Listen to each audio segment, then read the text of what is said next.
Yo, what's up, everybody? It's your boy King Bean, and welcome back to King Bean Plays Metal Gear Solid 5 The Phantom Pain. I am Big Boss, and welcome back to another show, a brand new episode, and a brand new video. Hey, yo, I've been so excited about playing this game. I couldn't wait to get my hands on Metal Gear Solid 5 The Phantom Pain. Word up. Now we're getting started into the mission. I just want to show you what the mission kind of looks like if you never played Metal Gear Solid 5. Game is way different from any other Metal Gear if you've ever played it. And like I'm going to state right now, if you probably haven't heard by now, this game is accessible to everybody. If you like third-person shooters and the freedom to do it, this game is accessible for everybody. So you don't really have to know the story of Metal Gear to get into this Metal Gear, because this Metal Gear, for our gameplay wise, is great. Now the story, you're probably gonna be left out if you don't really know what's going on in the story. It's gonna confuse you and you wonder what's all this crazy stuff happening. So anyway, just want to kind of go over the gameplay, what I'm doing right now. So right now I kind of had set a mark. I didn't show that earlier, but I'm setting a marker to to where I need to go for this mission. So when you get up here in this mission, you can kind of do, when you go into missions, you can infiltrate it any kind of way that you want. You can wait till the daytime, you can wait through the nighttime, you can wait through cover, through sandstorm. Now I did this mission about several times. Now yesterday when I did this mission, I did it great and did it flawlessly. But power went out, so I lost everything, so I had to restart the whole mission again. So here, right now, what I'm doing here, I'm using my binoculars and I'm trying to scout the enemies to figure out where my target is. And from a high vantage point, you can see where your enemies are. Give you a better vantage point, but also your enemies can see you. And as you can see, the guy in the red hat that's there with the red beret on is my target. That's who I have to capture. Now I can either kill him or I can capture him. And I'll let you see what I do later on in the video. Now, again, I know I'm taking a long time sitting here scouting the area, but you have to. You have to know where your enemies are and what they're doing and what direction they're looking at. So it's easier if you pinpoint them there, because if you don't, you can get caught and it can turn from a pretty easy mission to a very dangerous mission. So that's what I'm doing. So basically that's what I'm doing. I'm getting ready to infiltrate. I found a way in there, and I decided I want to take this guy out because he's closer to me. And he possibly can see me and see where I'm going, so he won't alert his friends. So I take my little trank gun out, put it in first person view, line the headshot up, go ahead and put him to sleep. Now, if you got a tranquilizer, if you shoot them in the body, it takes a longer time for them to pass out. But if you get a headshot, they're out instantly. So even here, what I'm getting ready to do with this guy right here, I'm getting ready to Fulton him out. And what the Fulton is basically a hot air balloon that takes him back to the base, and he becomes one of my teammates. Well, I want to say teammates. He becomes one of my soldiers, because you are Big Boss. You are the leader of this group of Diamond Dogs. That's who you are, and you're out to reclaim your name as being the greatest soldier that has ever been created. That's who you are. So again, what I'm doing here, sneaking out, and this game here is basically supposed to be a stealth game. That's what it's supposed to be, a stealth game. But it does go action, and you don't lose anything. If it goes action, it just makes everything tougher and you can get a lower rank. And again, here you see I'm sneaking behind this guy. I mean, I always trip out how the way that snake sneaks, you know what I'm saying? It's kind of crazy. But yeah, I'm sneaking behind this guy, and at this point in time I don't have an interpreter, so I can't really interrogate him, so I'm just going to knock him out.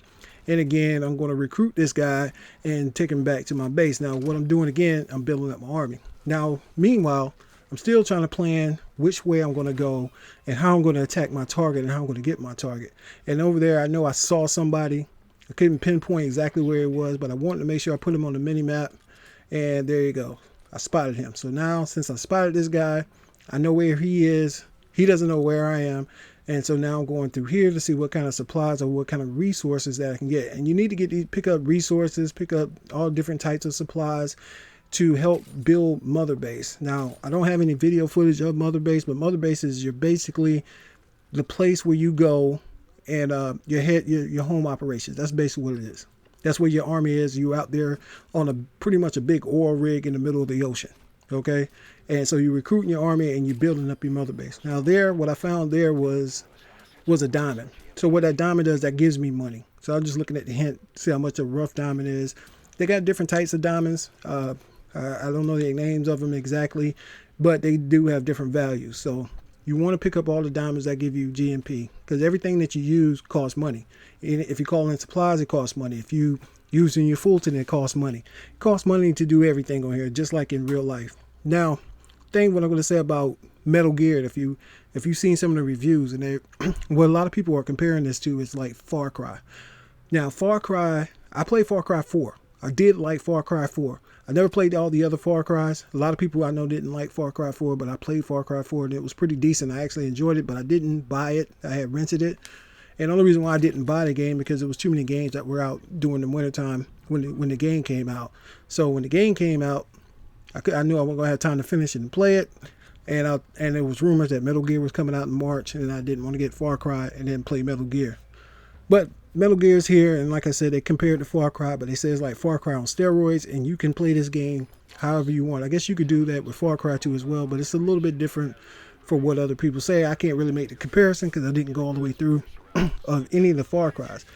But I played a lot of Metal Gear, and this Metal Gear game is way different from any other Metal Gear game that you've ever played, as far as the gameplay wise, as far as gameplay goes. You know, it still has the Kojima signature with the supernatural elements and things like that. So what I did there, when I tranked that guy, his partner came over, so the kind of the alert status went up. So now they're looking for me because I made a mistake, basically. But as you can see, the game wasn't over. I didn't know. I thought this guy was going to see me. That's why I ducked back down here. So now everybody's on alert. So now everybody's looking for me. I thought that guy was going to see me. Trust me, this happens. You have to kind of move quickly. You don't know which angle these guys are. See, somebody spotted me. That's what that little lens flare thing is up there. Somebody spotted me. Another person spotted me, but he wasn't sure. When it's like that, when it's not really bright white, that means they see something, but they don't know exactly what it is. So what they're doing is they're trying to search and find out what it is. So they're going to come and search that area. So here I'm hiding out and trying to figure out, okay, I still got to get my target, but I don't want to raise suspicion too much where they see me. Then if they see me, then all hell's going to break loose.